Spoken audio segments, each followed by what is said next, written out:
بسم اللہ الرحمن الرحیم۔ السلام علیکم آکسفورڈ اسکول کے عزیز طالب علموں، اب ہم نکات آخر میں اسلامیات کا مضمون شامل کر رہے ہیں اور جماعت ہشتم میں اسلامیات کے سلیبس میں سب سے پہلے آپ کے سورہ الہمزہ ترجمہ و تشریح کے ساتھ موجود ہے۔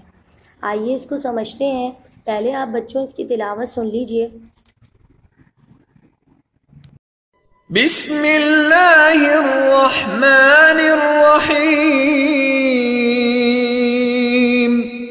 ویل لکل ہمزۃ لمزہ الذی جمع مالا وعددہ یحسب ان مالہ اخلدہ کلا لَيُنبَذَنَّ فِي الْحُطَمَةِ وَمَا أَدْرَاكَ مَا الْحُطَمَةُ نَارُ اللَّهِ الْمُوقَدَةُ الَّتِي تَطَّلِعُ عَلَى الْأَفْئِدَةِ إِنَّهَا عَلَيْهِمْ مُؤْصَدَةٌ فِي عَمَدٍ ممددہ۔ آپ نے سورہ الہمزہ کی تلاوت سن لی ہوگی۔ اب ہم اس کا ترجمہ پڑھ لیتے ہیں۔ ترجمہ کچھ اس طرح ہے کہ ہر اس شخص کے لیے ہلاکت ہے جو چغل خور اور غیبت کرنے والا ہے، جس نے مال جمع کیا اور اسے گن گن کر رکھا۔ کیا وہ گمان کرتا ہے کہ اس کا مال اسے دنیا میں ہمیشہ رہے گا؟ ہرگز نہیں، وہ ضرور حطمہ یعنی چورا چورا کر دینے والی میں پھینک دیا جائے گا۔ اور تم کیا سمجھے کہ حطمہ چورا چورا کر دینے والی کیا ہے؟ یہ اللہ کی بھڑکتی اذیت کے ساتھ چڑھ جائے گی۔ بے شک وہ لوگ ان لوگوں پر ہر طرف سے بند کر دی جائے گی بھڑکتے شعلوں کے لمبے لمبے ستونوں میں، اور ان لوگوں کے لیے کوئی راہ فرار نہ رہے گی۔ بیٹا یہ اس کا ترجمہ تھا۔ ہم اس کی اب تشریح کو سمجھتے ہیں۔ سورہ الہمزہ سب سے پہلے یہ جان لیں کہ یہ ہے کیا۔ سورہ الہمزہ جو ہے وہ مکی صورت ہے۔ اس میں کل 9 آیات ہیں اور یہ صورت پارہ نمبر 30 میں ہے۔ اس صورت میں جیسا کہ آپ نے ترجمے میں سنا ہوگا کہ 3 برائیوں کا ذکر کیا گیا ہے۔ سب سے پہلے چغلی کرنا، دوسرا غیبت کرنا، تیسرا مال دبا کر رکھنا۔ اب یہ ہے کہ چغلی کیا ہے۔ چغل خوری اور غیبت کرنا گناہ ہے، یعنی کسی کی ایسی بات دوسرے کو بتانا جس سے دونوں کے درمیان نفرت یا لڑائی ہو، اسے چغل خوری کہتے ہیں۔ اور غیبت کیا ہے؟ کسی کے پیٹھ پیچھے اس کی برائی کرنے کو غیبت کہتے ہیں۔ غیبت اور چغل خوری کے بارے میں ہمارے نبی کریم صلی اللہ علیہ وسلم نے فرمایا، بچوں لوگوں کے درمیان سب سے برے وہ لوگ ہیں جو چغلی کرتے ہیں اور دوستوں کے درمیان پھوٹ اور فساد ڈالتے ہیں۔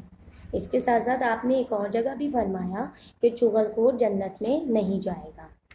قرآن مجید میں ایک اور جگہ اللہ تعالیٰ نے ارشاد کیا ہے کہ غیبت کرنا ایسا ہے جیسے کسی نے اپنے مردہ بھائی کا گوشت کھایا۔ غیبت ہمارے ہاں بہت زیادہ عام ہے۔ غیبت سے گھر کے گھر تباہ ہو جاتے ہیں، محبتیں نفرتوں میں بدل جاتی ہیں۔ غیبت کے حوالے سے ایک واقعہ ہے کہ نبی کریم صلی اللہ علیہ وسلم نے واقعہ کچھ اس طرح بیان کیا کہ ایک شخص نے کہا، ہمارے پڑوس میں ایک عورت ہے جو نماز روزے کی پابند ہے، لیکن وہ ہر وقت جو ہے ادھر ادھر کی بات کرتی ہے اور وہ زبان کی بہت تیز ہے۔ آپ نے فرمایا کہ کوئی نیکی نہیں اس کے پاس، وہ جہنم میں جائے گی۔ پھر ایک اور شخص نے یہ کہا کہ فلاں عورت ہے، وہ فرض پورے کرتی ہے لیکن نفلوں کا اہتمام نہیں کرتی، لیکن اس کا بول بہت میٹھا ہے۔ غیبت کوئی نہیں، چغلی نہیں کرتی، گالی گلوچ نہیں کرتی۔ آپ نے فرمایا کہ اس کو جنت کی بشارت دے دو۔ اس طرح ایک اور واقعہ کچھ اس طرح ہے کہ آپ صلی اللہ علیہ وسلم ایک بار 2 قبروں کے پاس سے گزر رہے تھے۔ آپ نے فرمایا دونوں قبروں میں عذاب ہو رہا ہے، ایک چغل خور تھا اور دوسرا پیشاب کی چھینٹوں سے نہیں بچتا تھا۔ پھر آپ صلی اللہ علیہ وسلم نے درخت کی ایک ٹہنی لے کر 2 ٹکڑے کیے اور ان دونوں قبروں پر لگا دیے اور فرمایا جب تک یہ ٹہنی ہری رہے گی اس وقت تک ان پر عذاب میں کمی ہوتی رہے گی۔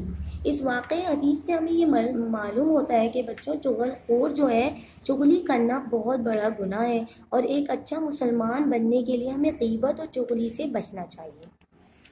دوسری اہم بات جو سورہ الہمزہ میں بتائی گئی ہے وہ یہ ہے کہ جو اپنے مال سے محبت رکھتے ہیں اور اپنا مال اپنے اولاد اپنے ماں باپ پر بھی جائز طور پر خرچ نہیں کرتے، ان کا ذکر کیا گیا ہے، اور زکوٰۃ بھی ادا نہیں کرتے، یہ گناہ ہے۔ بلکہ جو مال اللہ نے ہمیں دیا ہے ہمیں اسے اس کی راہ میں خرچ کرنا چاہیے۔